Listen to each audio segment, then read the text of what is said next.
Hi, welcome to Microeconomics for International Management. This is lecture 5. We are going to talk about consumer choice theory. So that's theory of consumer choice, part 1.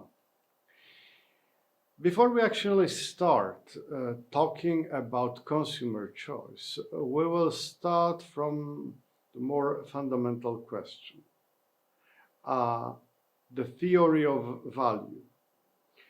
What makes some things valuable, whereas others are not so valuable? For many decades, for a huge number of years, economists and philosophers tried to give a concise, universal answer to this question.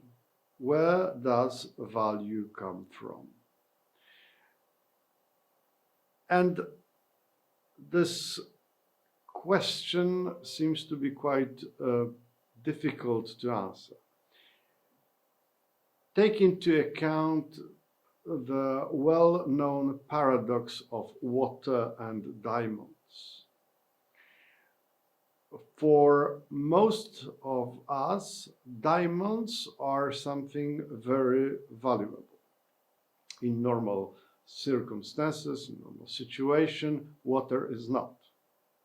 A bottle full of water costs $1, half a dollar.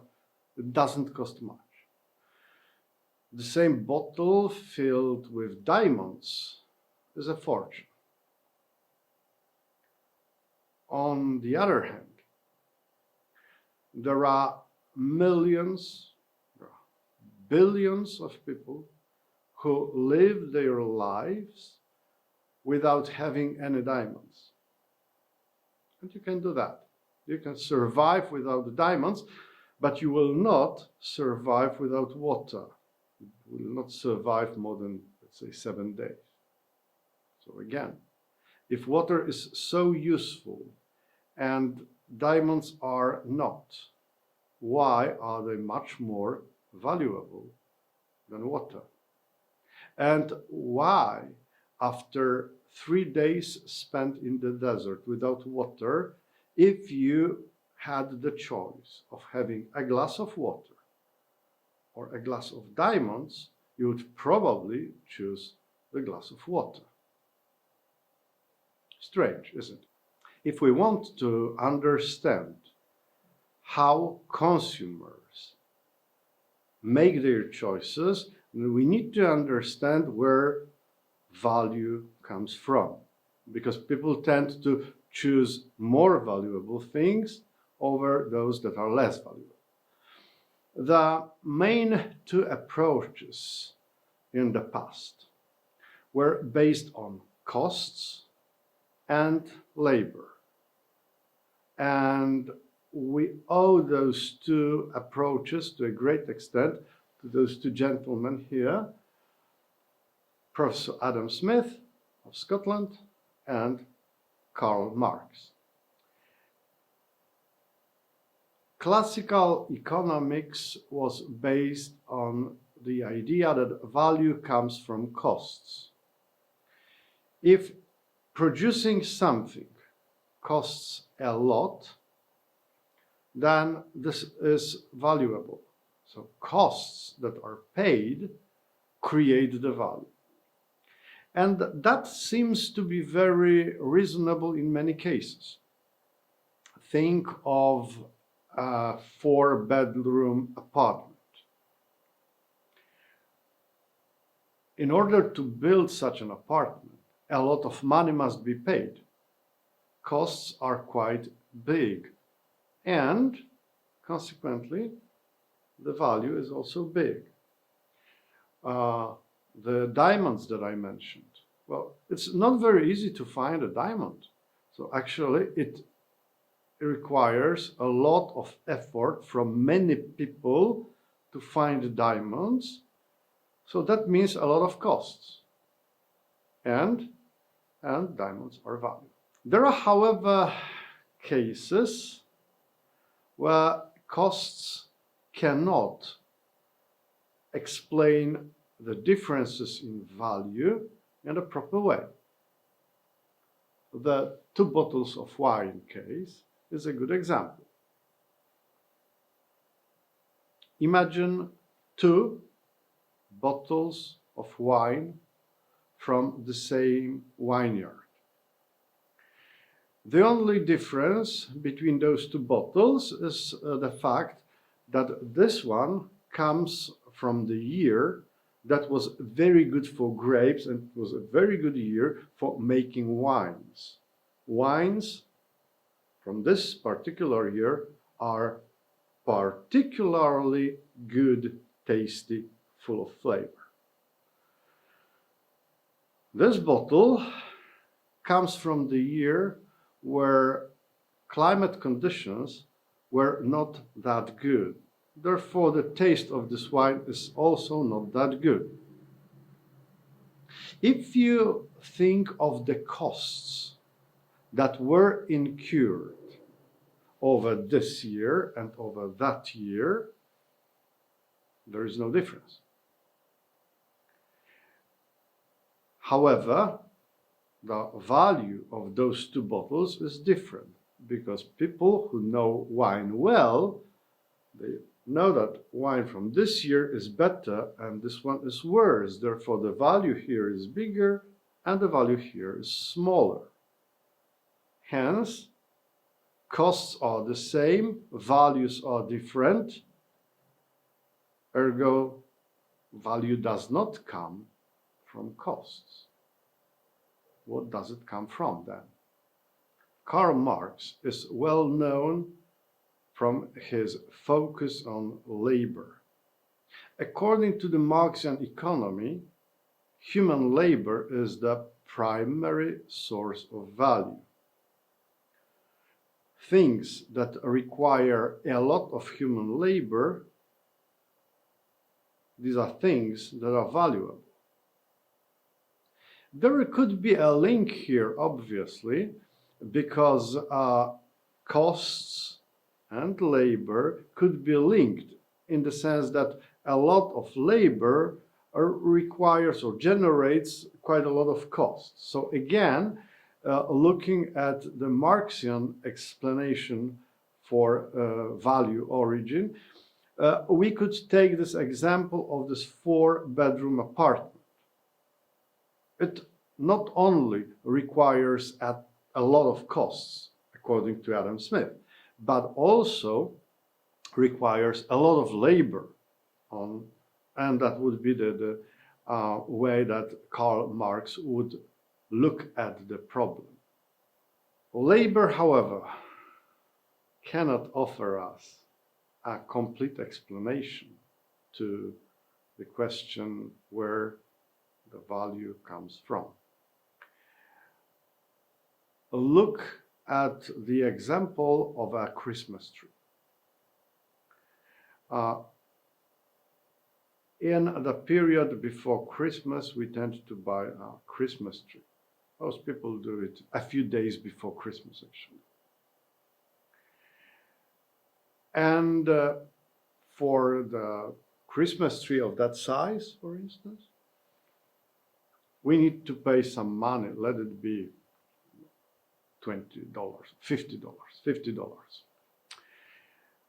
So one could say that $50 is the value of this Christmas tree of that size because of the labor that has to be put in order to grow such a tree, to cut it down, to distribute those trees among consumers, customers. So that would be the response. $50 is the value of labor that was put in that. However, if you look at the places where Christmas trees are sold, then late in the evening on Christmas Eve, some of those trees, Christmas trees, are left there. No one bought them, and they are simply left there. And actually, you can take one or two of them for free. And that would not be like, stealing, because those who are selling those Christmas trees, they will have to get rid of them after Christmas.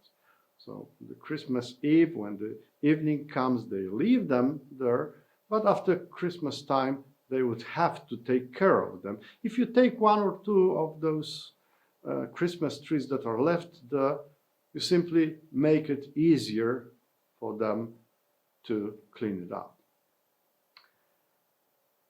How it is possible that one day before Christmas, the value of a Christmas tree is $50, and we say, well, that comes from labor, and one day later, in the evening of the Christmas Eve, the value drops to nothing.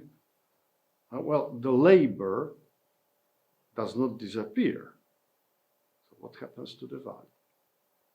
We are going to understand where value comes from when we understand the concept of utility, and especially marginal utility. So let's go back to the theory of consumer choice. What is the modern view on consumer choice theory? First of all, we have consumer's goal clearly defined. This goal, as you can see, is maximization of utility from consumption and free time. So we assume that there is something like utility, and that's economic word for happiness and satisfaction. And the sources of this kind of satisfaction is consumption and free time. And we assume that our consumers want to be as happy as possible with their consumption and with their free time that they can enjoy. This goal of the consumer is achieved by three types of action.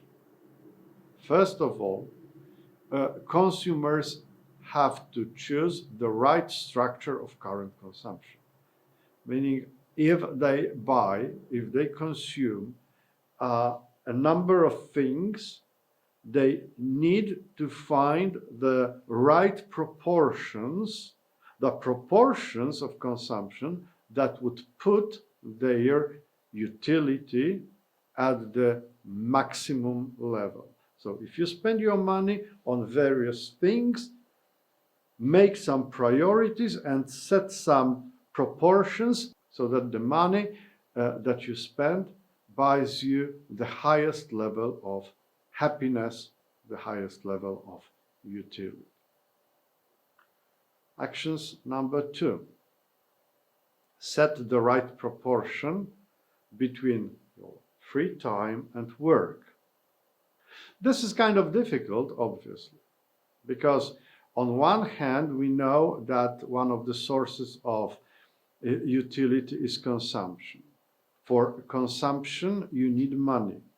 To get money, you need to work, which obviously takes your time. So there is some time that you need to spend working to get money to be able to consume, to be able to reach your happiness, your utility. On the other hand, your free time, the time where you can do things that you like, is also a source of utility, of happiness and satisfaction. So here is the difficult task of setting some boundaries. How much I work and how much of free time I have. Having this limited time that we have, you need to make this distinction somewhere here or somewhere here. A little bit of free time and a lot of work, a lot of money coming from your work, or quite a lot of leisure time, but not much money left, right? So that's not easy. And the last thing, it's about optimization consumption over time. Sometimes you want to cut down on your current consumption, and that allows you to accumulate your income so that you can buy something of a bigger value in the future. So that's saving, all right? We need to set again the boundary between current consumption and saving for the future. Saving for the future to be able to buy and consume things in the future. So there are three not easy questions here. How to build the right structure, how to set the right proportion between leisure and work, and how to set the right proportion between current consumption and future consumption based on your savings.